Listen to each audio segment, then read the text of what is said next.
Hey basketball guys, we have news. Let's go to more news from the Golden State Warriors, but before that, don't forget to subscribe to the channel and leave a like. The Warriors are in doubt as to whether to keep this roster or make a trade for a star player.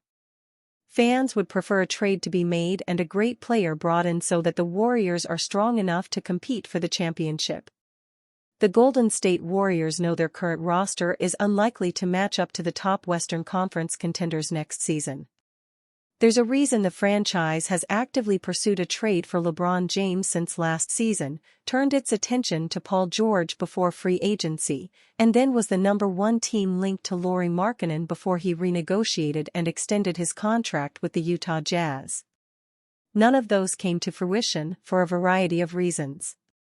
They're now left with a deep roster that lacks the star talent to be a true championship contender, but could perhaps man the fort effectively until that player arrives, whether via a significant leap forward from Jonathan Kuminga and/or Brandon Podziemski, or arguably more likely via trade. The Golden State Warriors are expected to stay active in the trade market in the coming months. Mike Dunleavy Jr. will undoubtedly explore any potential opportunity to give Steph Curry a new All-Star level running mate ahead of the February 6 trade deadline. However, the front office has shown that it's not willing to break the bank to get a deal over the line and that any potential trade must make sense for their future as well as improving the current core.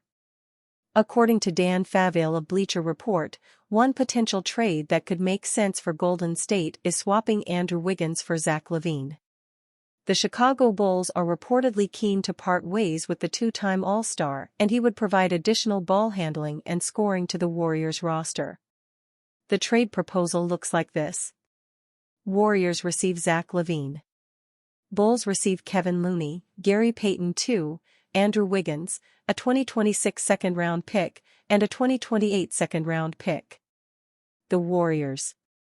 LaVine is owed around $138 million over the next 3 years, Favale reasoned. This package is almost a dollar-for-dollar match, so the 2024-25 payroll isn't a concern. But his price point is something they'll have to reconcile going forward as they prepare to pay Jonathan Kuminga and, potentially, Moses Moody. My professional advice: you have Stephen Curry.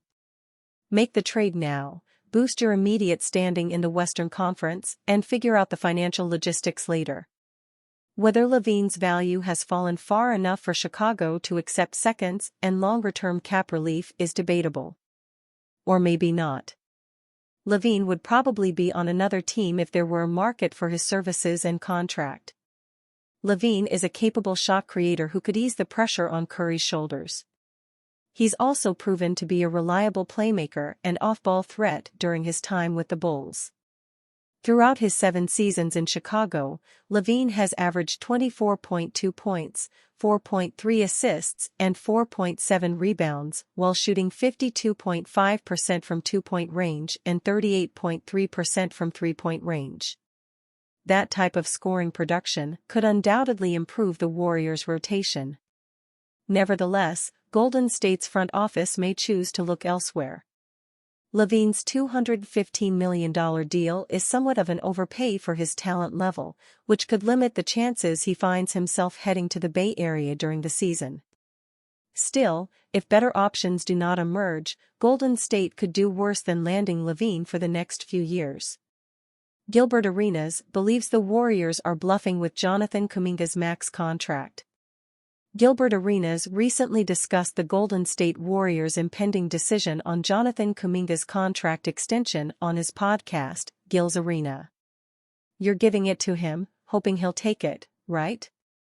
You're hoping he'll take it because it saves you a lot of money. Now, if he goes out and plays, and then becomes everything we think he'll be, then we have to give it to him. So Golden State is bluffing. It's a bluff, right? The former All-Star gave his thoughts on whether Kuminga deserves a max contract and whether the Warriors are bluffing when it comes to the young Congolese forward's potential $224 million deal. Gilbert Arenas expressed skepticism about the Warriors' seriousness in offering such a deal, noting that they are likely using negotiating tactics to evaluate Kuminga's performance before making any decisions. In other words, Kuminga's ability to secure a max contract largely depends on his performance next season. If he has a breakout year, averaging strong numbers across the board, the Warriors may reconsider and offer him a significant extension. However, Arenas also mentioned that even if Kuminga has underperforming, he should still receive an offer in the $150 million range due to his potential and restricted free agent status.